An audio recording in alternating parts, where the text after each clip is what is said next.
This is Larry Williams, and I wish I was in Japan. Unfortunately, I'm not able to be there. I would really like to be there. We have so many great friends, my interpreter, Hiro, Narita, all the gang at Pan Rolling, and so many traders who I've worked with over so many years. I can't be there, but I can present my ideas to you, and I've been really looking forward to that today. So let's get started. What I hope to accomplish today is I want to show you what I think are the driving forces of gold, the stock market, and energy. I think if I can do this, it's going to help you understand the future. So 6 months from now, 2 years from now, you'll have a better ability to deal with whatever the market is doing at that time. So that's the educational part, but I'm also going to be showing you forecasts of what I think the markets are going to be doing to help you in your own personal decisions coming up in the immediate future. This is where I live. Oh, look at this. It's so far out. So do I really live there? Well, no, but yes, I do, because I live in the future, and what you just saw is really futuristic living. Newspapers and most market analysts live in what has happened. That's worthless. The past is over. The past is prologue. We can never know all of the future. We can try to live in the future, but we can get a pretty good idea of what the future is going to be like. But clearly, just looking at the past and saying the market did this yesterday, so what?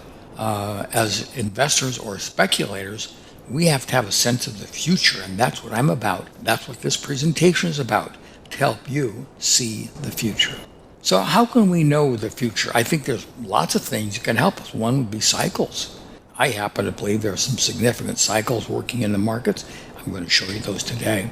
Also, the Commitment to Trade report. This is a report issued by the United States government that shows what the small speculators are doing. They're usually wrong. What the users and producers, the actual producers and users of gold, wheat, corn, what they're doing, very valuable information to see what the big guys are doing in the marketplace. Also, fundamental relationships. Clearly, if interest rates go up, that has repercussions in the rest of the markets. So fundamental relationships, they matter. And also, patterns from the past can help us understand.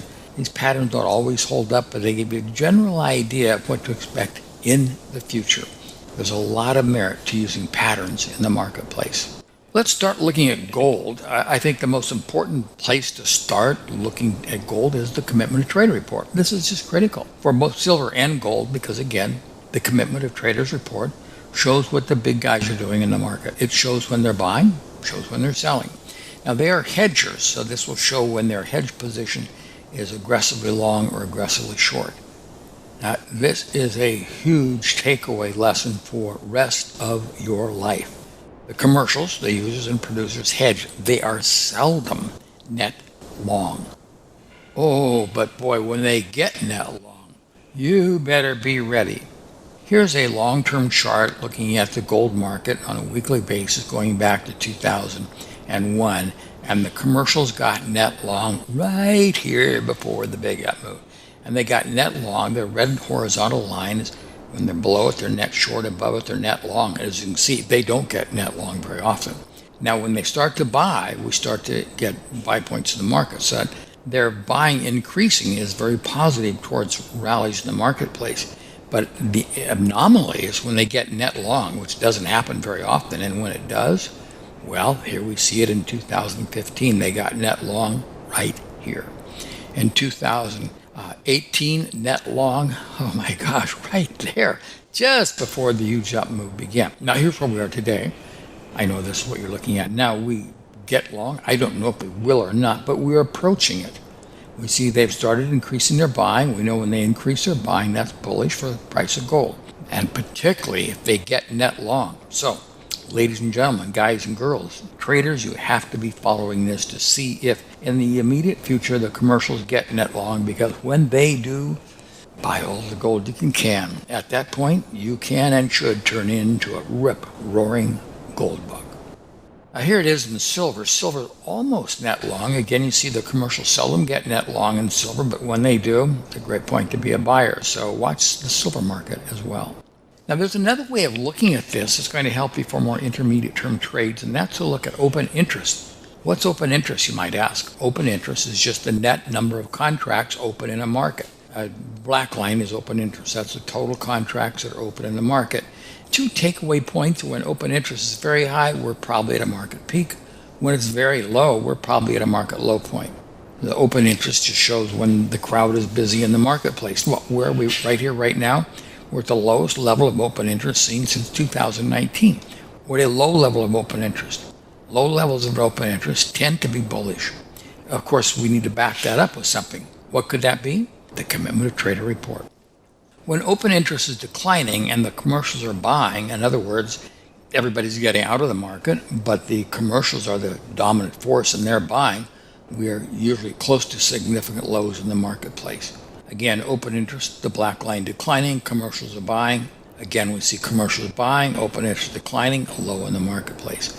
And that's started to happen now. As the open interest has been declining, commercials have been buying. This will set up a rally in the gold market. So it is a fundamental consideration. This is not a timing tool. We still need timing tools. You need whatever you have. A trend change in the gold market to the upside at this point would be significant. I also like to look at the valuation model because gold, like all commodities, can be undervalued or it can be overvalued. We're looking at gold here on a daily chart, and we see that currently, as we enter into September, it has been overvalued. Look at that, and gold came down. It was undervalued back here, undervalued over here, undervalued here, and gold rallied. So when gold gets undervalued, we should expect a rally. When it's overvalued, especially in a downtrend, we can expect a sell-off. Clearly, markets in a downtrend, we get overvalued. Look for and take sell signals. So what I'm waiting for now is to see if gold can get undervalued. If it does, one more weight on the scale tell us to look for a buy signal and an entry in the gold market. Silver, the same thing. We can do a valuation of silver. You see the same thing happening here. Silver recently has been undervalued as it was back here and here. It's not a timing tool, but it tells us that we should be looking for, or biased, we should expect a rally in the market. So valuation is a great tool to tell us fundamentally this market's ready to rally or decline. Also, you might use my VIX index. This is available in most of the softwares. This is an indicator I developed in 2008 when I was living in Australia. I wanted to have an indicator that measured the VIX index. It was very expensive. I think it was $60,000 a year to get the VIX index. I could create one of those myself, and I did. It went on to win the Market Technicians Association Award of the Year in a paper that somebody else prepared using my VIX index. And here's the VIX index, gold, on a daily basis. And it does a really good job of telling us when we should rally. When the VIX index gets really high, there's the red line. Look what happens. Market low point, market lows, market low. Oh, missed it there. Bingo, right there, right there. And we've just gotten into the VIX buy area in the marketplace. So this is another indicator. So we're starting to see a culmination of things getting bullish in the gold market here. And certainly the VIX index, which has a nice record of spotting the significant lows because the volatility is so extreme. Here's the takeaway. When markets have extreme volatility, they're at or close to market lows, and that's where we've been recently in the gold market. Well, the golden rules, we always thought that gold was ruled by inflation. When we start to inflate, gold will go up. That is commonly what has been the perspective on the gold market. Inflation is the driving force of gold. Not really. I'm going to break the golden rule today. Now here's gold and inflation in the 1970 time period, and it was correct then. We started to inflate. This is the consumer price index in purple, and gold goes up. We start to deflate, and gold goes down. We start to inflate, and gold goes up. It was a really good rule until about 1990. It looked like at that time, the driving force of gold was inflation, and that's changed.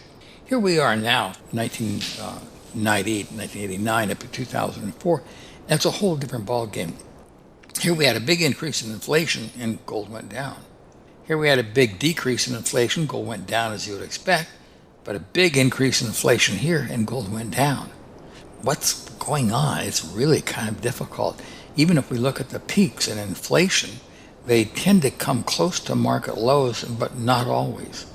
So the unique ability that we saw earlier for inflation to predict the gold market has started to wobble, and wobble quite a bit.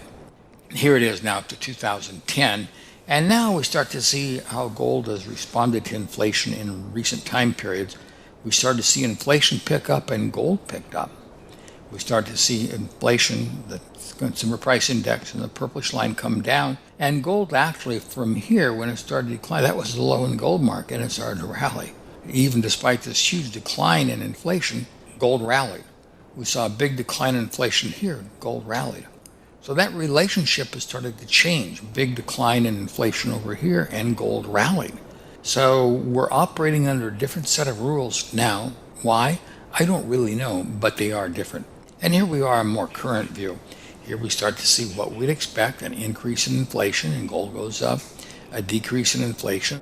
It should operate, but now we get to 2022. We've seen a huge increase in inflation and gold's gone down. In fact, when we saw inflation gold down in 2018, that formed the low in the gold market. And we start to see the inflation go down here, another low in the gold market. So this relationship has started to change quite a bit. I don't think this is any longer the singular driving force of gold. Clearly, that's a lesson of 2021, 2022, a big increase in consumer price index inflation, and gold cannot rally. Very interesting. So what else could influence gold? Well, people say deficit financing, money supply. When there's too much money in circulation, gold should go up. Does it? Let's take a look. The green line is money supply, and you see gold from 1970 to 2020, right up to date. Very interesting picture. As money supply increased, gold actually went down.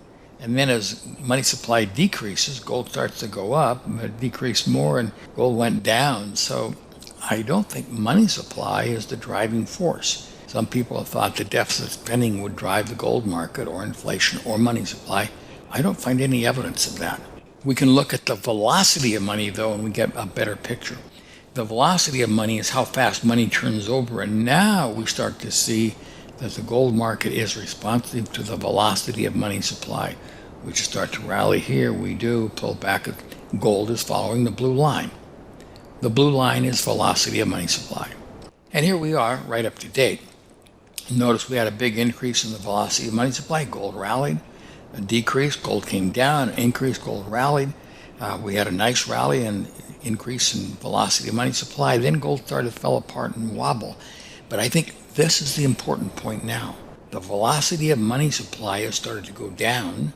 And when it starts to go down, we can expect a decline in the gold.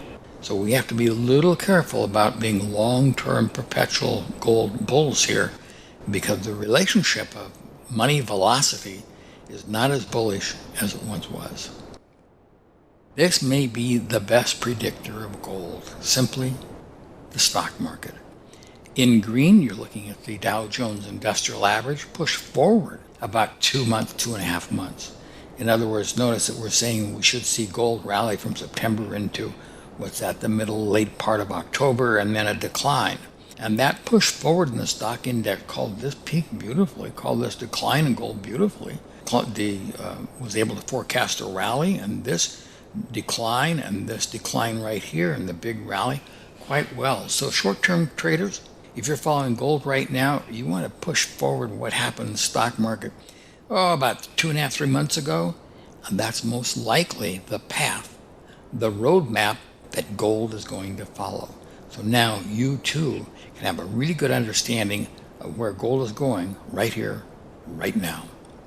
I think there's a master cycle in gold.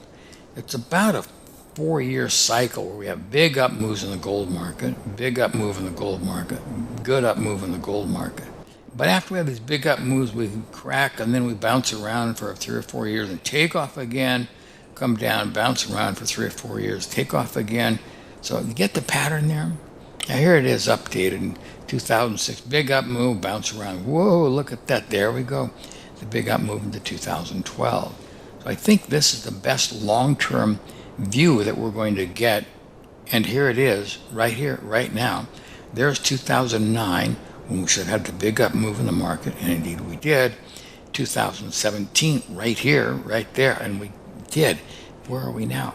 We're in the down choppy phase. The next time we get this big up move coming is at the end of 2023. 2025. Notice 2025, this is the same as we see over here. So next time to get really bullish on gold on a long-term basis, based on my cycle concept, is at the end of 2024. I know, I wish it was now. All you gold bugs out there, you think we're always going to be in a bull market for gold, but clearly we aren't. It goes up and it comes down. Not a perpetual bull market. The next time, 2024, first of 2025, we want to look to be going long. I'm going to blow that cycle up for you now, so you can see it on a little shorter term basis. Looks like we should start to pull back in September, October, then we rally into the end of the year, and then we start to decline again. So that's a pretty good perspective of what to expect for now in gold between now and the end of the year. We have about the same picture. A very short-term cycle says we should expect a rally to start about now, a pullback into about the first part of October, then that rally, this is the rally we just saw, into the end of the year. So bullish on gold, yes. I want to buy dips in this market, especially as we get into the first part of October and again around Thanksgiving, the end of November. There's a common idea that gold does really well when we have bear markets and stocks. Actually, it doesn't. When we have bear markets and stocks, usually gold goes down. Or when we have recession. So I wanted to show you this chart. The gray lines are recessions in the United States economy, and the red line is price of gold. Oh, it was a recession, gold did nothing. Recession, gold did nothing. Recession, gold actually went down quite a bit. Then it came back a little bit. But don't get into the idea that recessions are bullish for gold. If we have a recession, gold will go up. In fact, look, when the recession is over, gold went up. When the recession was over, gold went up. When the recession was over, gold went up. We're not in a recession, gold goes up. Not being in a recession is the most bullish thing for gold. Being in a recession is not necessarily bullish for the price of gold. Now, that just turns gold bugs world upside down, but this is a reality. This is right from the Federal Reserve System. This is what actually happened. The message is there. Whether we choose to accept it or not, well, that's up to us. There is another form of gold, black gold crude oil. Crude oil now rules the world. Everybody is dependent on it, especially in Japan. You don't produce it. You don't have it naturally like we are blessed to in America or in Canada or in Saudi Arabia, Russia. So yes, crude oil has a huge influence on everything in the world these days because we all need it to stay warm or to stay cool, to drive cars, to go mine things for electric cars. We've got to have crude oil. So let's look at my VIX index in the crude oil market. Remember, when it gets above the red line, we should look for lows in this market. And you see that's exactly what's been happening. Now, we're not there quite yet. We're getting close to it. But this is an indicator you want to put on your charts that gives you an idea when we're getting into the next buying opportunity in the crude oil market. There's one indicator for you, but there's more to come. Now we can look at valuation, and crude oil just recently has become undervalued. Look at that. We're in an undervalued zone.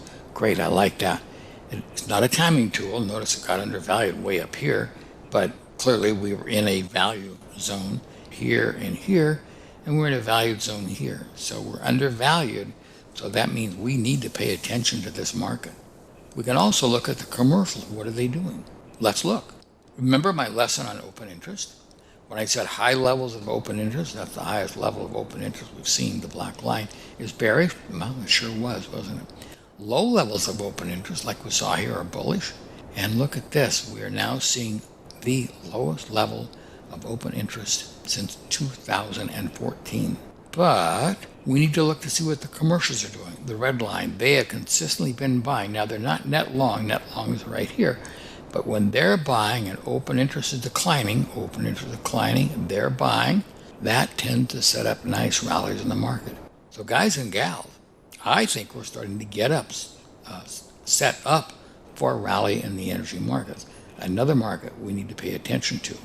Can we get a better picture of it? Let's look and see. Here's my long-term cyclical work on energy prices. Notice about every 2 years, we see a significant low in this market. Low here, buy point here, highs over here. Pretty good cycle. It's not going to be precise, but it tells us we should see the market stop going down here, start to rally here, start to rally here. Oh yeah, pretty good. And where we are right now is in the down phase of the cycle. And all cycles tell us is be careful here, be bullish here. So it looks like, look at this, the start of 2023, we start to move up again as we did here. That's this rally, and that's this rally, and the rally over here. We'll go back and look at that's this rally right here.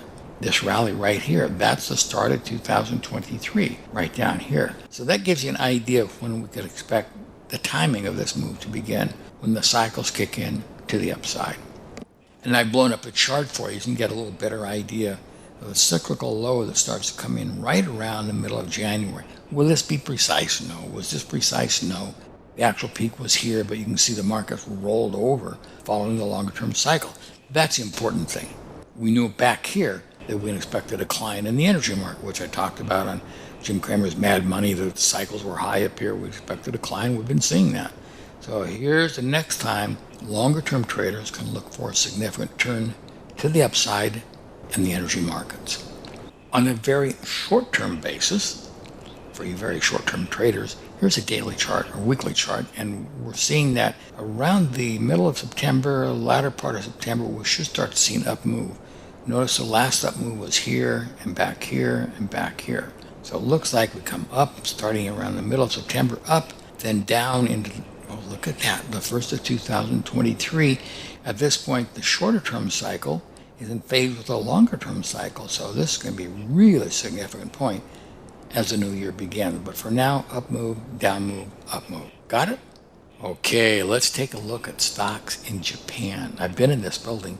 Boy, has the Japanese stock market changed from the old outcry market to electronic markets.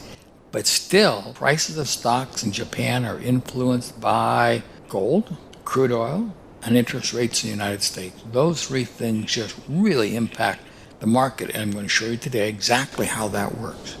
Here's the price of crude oil, and notice when crude oil rallies, we can see a rally in Nikkei. Crude oil rallies, we rally, decline, we decline, rally. What I've done here is I've projected crude oil prices and moved them forward in time about 5 months. And that's the path that your stock market has been following. It's a bullish path coming up into the rest of this year. We can also look at the bond market and interest rates in the United States, and what happens in interest rates later on affects stock prices. Here you see how the market's followed. Interest rates in the United States push forward, so it says, oh yeah, we've had this little decline, we saw that. It's time to rally, pull back, and another rally at the end of the year. Pretty good idea of the general roadmap that I would expect stocks are going to take in Japan. There it is for you. You've now seen, and now you're with me. You live in the future. Oh, but look at this. Look at the relationship of the Nikkei and gold. The blue line is gold prices, and the black line of is your stock market. Look how close they are. We decline, we rally. We decline. In gold, we decline here. We start to come up, and we come up, pull back in here. We have a big up move in the Nikkei. We have a big up move in gold. Gold starts to come down. The Nikkei starts to come down. Really close relationship there. It gets very interesting because, again, I pushed the price of gold forward about 5 months. In other words, this is what gold is telling us the Nikkei should be doing. Notice how closely the Nikkei, the black line, has followed the blue line. We want to pay a lot of attention to this now, seeing what happens to the price of gold, but immediately it looks like we're going to have some trouble in gold around the first of the year. And again, what this tells us, we bounce here, does not necessarily tell us the magnitude of the move, but a buy point middle of September, a buy point the middle of October, and a buy point at the end of the year. That's when gold forecasting, just like this low, didn't know how big the rally would be. This low was known 5 months in advance. That's another thing you can use to follow and get an understanding of what will happen in your stock market. Now, stocks in the United States, they're driven by inflation, energy prices, and interest rates. Crude oil also, and I'm going to look at what I think are the most significant relationships in the Dow Jones Industrial Average, which is really a good representation of all stocks in America. Whether that's the NASDAQ, the Triple Qs, the S&P 500, they all have the same general tops and bottoms in the marketplace. So let's look at the Dow Jones and inflation. Inflation has been the big buzzword in 2022. Oh, stocks have come down because we have high inflation. Well, yeah, but let's look. What does history tell us? We had very high inflation from 1989 all the way into 1990. Look at the purplish line is inflation, and stocks rallied. Then we declined in inflation. CPI index went way down, and stocks rallied. Then we started a rally in inflation. Inflation came up during this time period, and stocks came up. Then stocks came down about the time that inflation came down.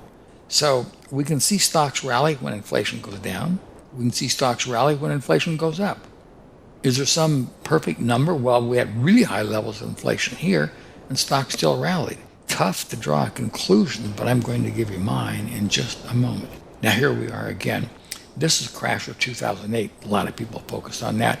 Inflation topped after the stock market topped. Inflation bottomed after the stock market bottomed.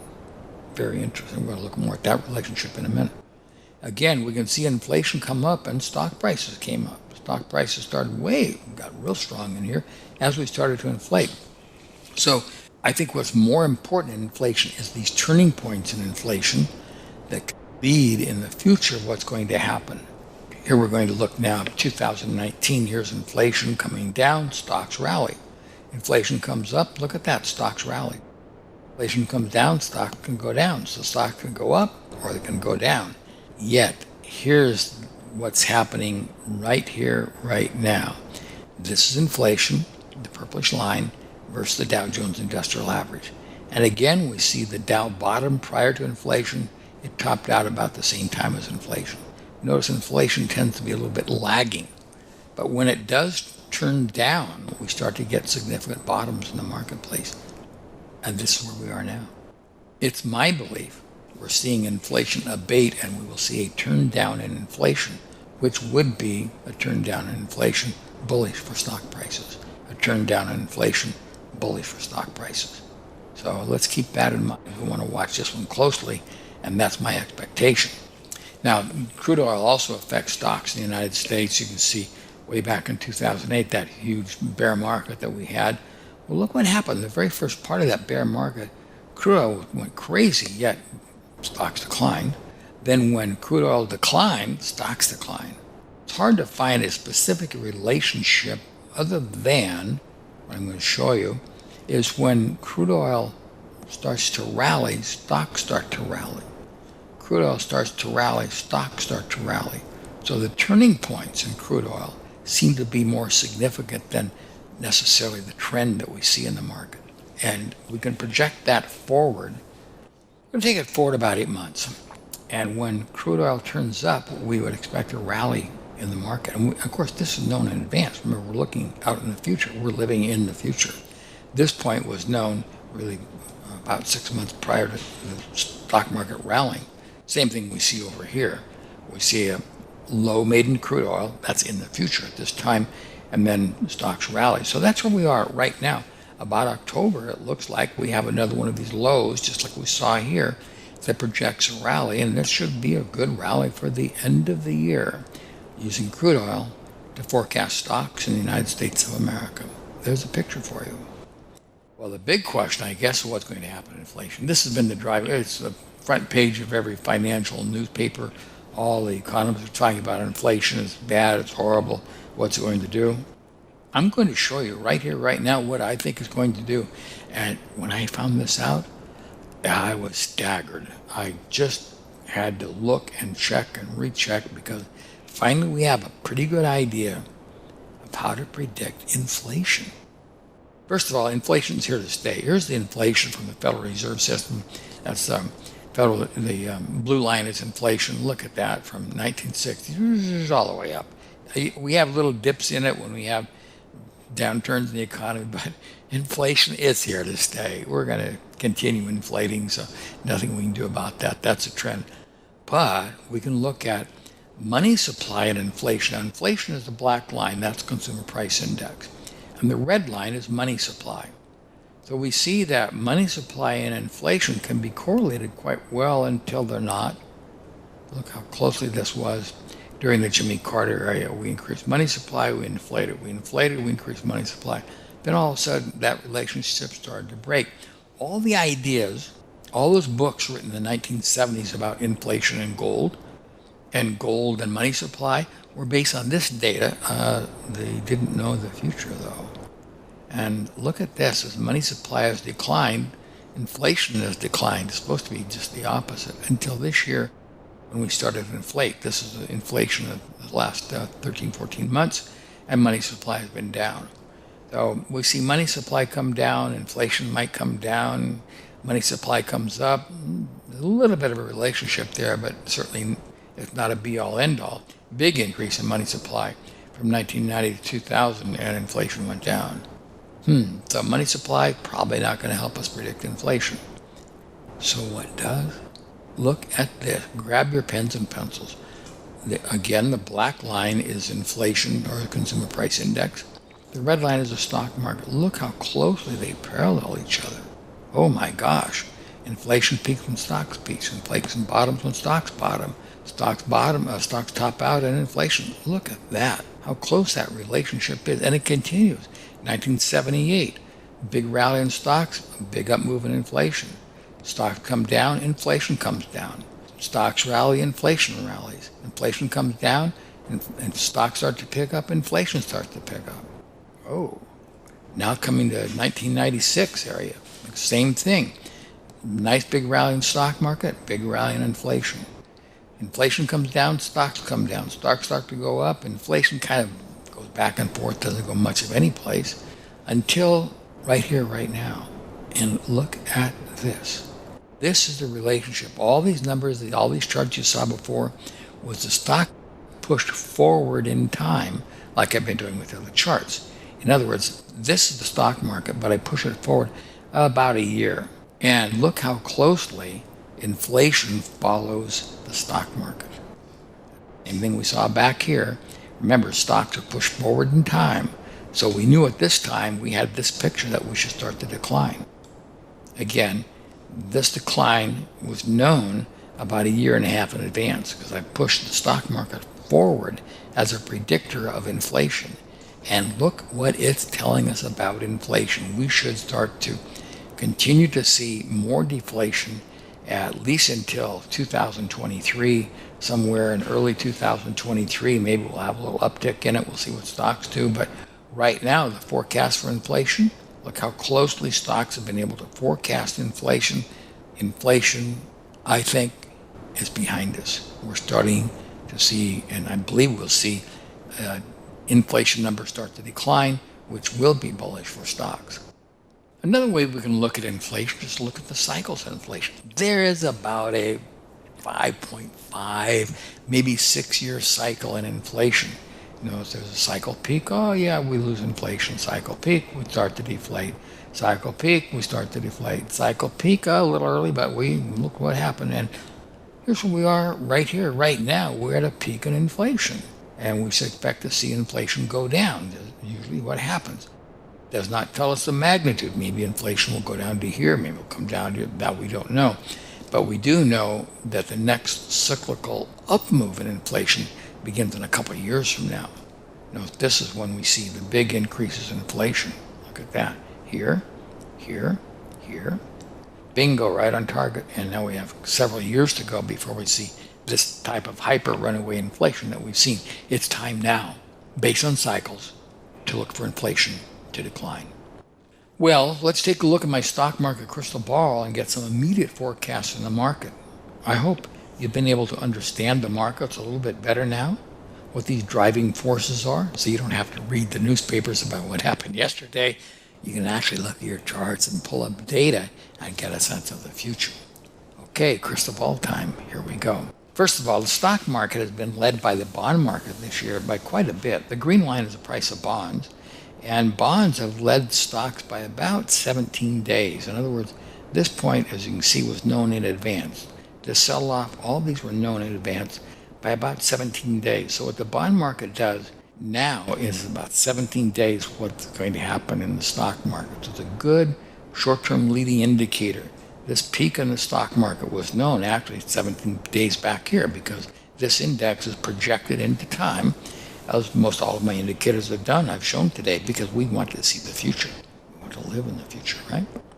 We can look at short-term cycles as well. They're really helpful. It says right here, right now, we'll start to rally, pull back, and in October, we start to move to the upside, a little bit of a pullback around Christmas, and another move to the upside. So what do we see here? Buy points right here, right now, buy points in October, and an end of the year buy point. You can see in the past how these have worked. Again, cyclical projections don't tell us how big we will rally. They just say time to buy, time to buy, time to buy, time to sell, time to sell. But clearly, we now have delineated the next 3 buying opportunities in the Dow Jones Industrial Average and stock prices in the United States. Now you can see them right here in advance.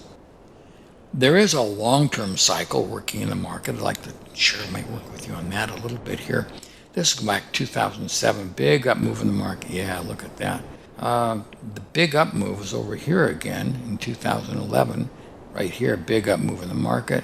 Then what happens? We have these big up moves, we bounce around, a little rally, come down, then another big up move. Then we come around, bounce around, may have an up move. The big one, these are the ones I'm looking for. These are like the sure things. So here they are, following up. And the last one was 2014, big up move. And then we start to bounce around. This is this pattern over here. We're looking for when's the next one of these going to happen. And there it is in 2019. We had a big up move in the market. We bounce around, run up. We have another one coming right now. That's really bullish. And here it is on a longer term base. Let's go back a little bit on this. I think we've started a 2-3 year bull market here, because in the past, this cyclical low has been here, and it's been here, and it's been here. These have been marvelous times to be a buyer. I'm probably the last person left on the earth that think we're going to see a 2 or 3 year bull market now, but I think we are. And here's what I think it's going to generally shape out to be. Here's where we are in October. This is the red line is right here. That's what we're seeing right here. This little rally and decline. That's this and this. So we're right here at the start of it. And we can take a shorter term cyclical view. That's the green line. Prices have followed it pretty well this year. It also suggests some bouncing back and forth in October, and then we take off to the upside, especially around the end of the year. So there's a view for you, a roadmap of what to expect for stock prices in the United States of America. I hope you take this lesson away. Remember, the trend is up always. The stock prices from 1937 to 1990, what was the trend? The trend was up. Oh yeah, there were declines along the way, but had you bought any of those declines at any place in the decline, here or here or here or here or here or here or here, you made money just buying and holding on. And then here's the trend then that we just saw from the 1980s up to date. Same thing. Yeah, we have declines sometimes, but the trend is up always. We have bear markets along the way. What does that last? 9 months, 10 months, 2 months. So these bear markets don't really last that long, do they? Look at that. And they're not perpetual. Keep that in mind as a trader. And maybe this lesson will really drive it home for you. Some people call me legendary Larry Williams now. Well, I started trading in 1962. That's when the so-called legend of Larry Williams began, 1962. Had I bought $10,000 of the Dow Jones in 1962 and never done anything, today I would have about $2.2 million, because the trend is up, right? So just buying $10,000 worth of stock, well, in 1962, I didn't have $10,000. I was a college kid. So that's one thing to keep in mind.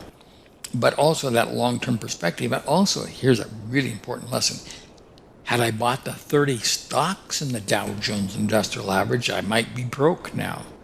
I think it's only 1 or 2 stocks that are in the Dow Jones now that were in the Dow Jones Average in 1962, which means you have to upgrade. So you can buy an index fund. They will index to the Dow. They will upgrade the stocks in the index. You don't have to do that. So again, you don't have to do anything, but make certain you're buying a fund that is indexed, that does have new additions, so you're following the Dow or the S&P 500. And if you did that, well, like I said, look, I didn't do anything. $10,000, $2.159 million without ever having a day of work. Wow, that's a pretty good job, isn't it? So you might want to think about that. The really big, easy money, the stock market is a money-making machine, maybe the best money-making machine ever, if you just have the patience for it to grind out the profits. Well, I hope you've learned a lot today about the short-term aspects of the market, what influences the market, and especially about holding on in the marketplace. I'm going to say goodbye now because I'm going back to the future because I live in the future, and I hope to see you there. And I'll be wishing you good luck and good trading.